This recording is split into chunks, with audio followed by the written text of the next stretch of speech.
Sipas mendimit tim, unë e konstatoj se duhet me shku në zgjedhje të jashtëzakonshme. Arsyeja është pse. Ne jeni 86.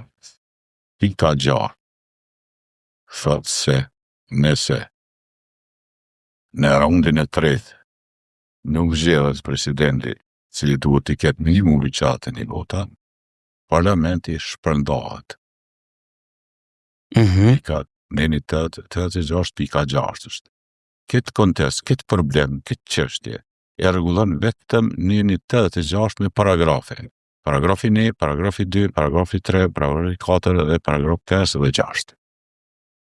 Rastet tjera, që edhe ditë që përmend, ato janë për rastet veçanta, nuk janë për këtë rast.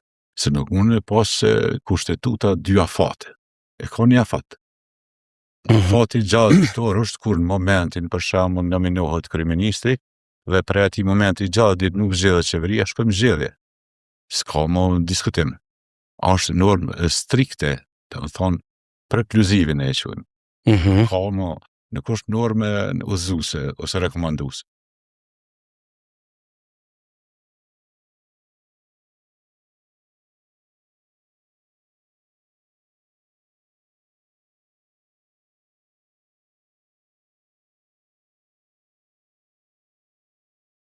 Tash, une kam dhënë një mendim të cilën e bazoj në fakte, sepse dekreti i president ka qenë bazuar në kushtetutë.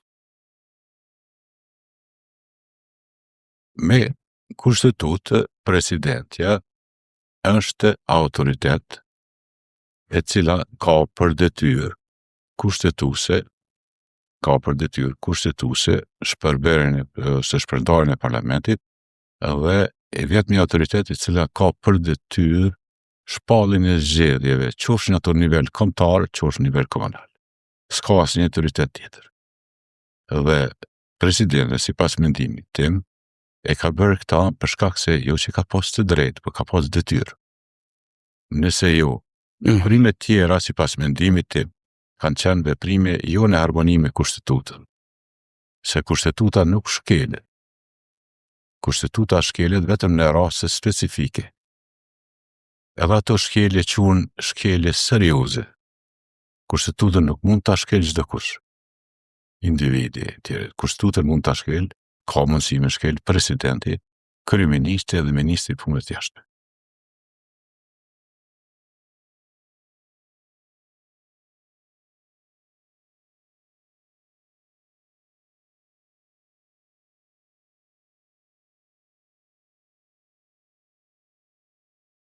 Gjykata e Kushtetuta e Kosovës e përcakton, e përkufizon mos zgjedhjen e presidentit, dhe se mandati i ka kaluar me 5 mars, a ishte? Me 5 mars.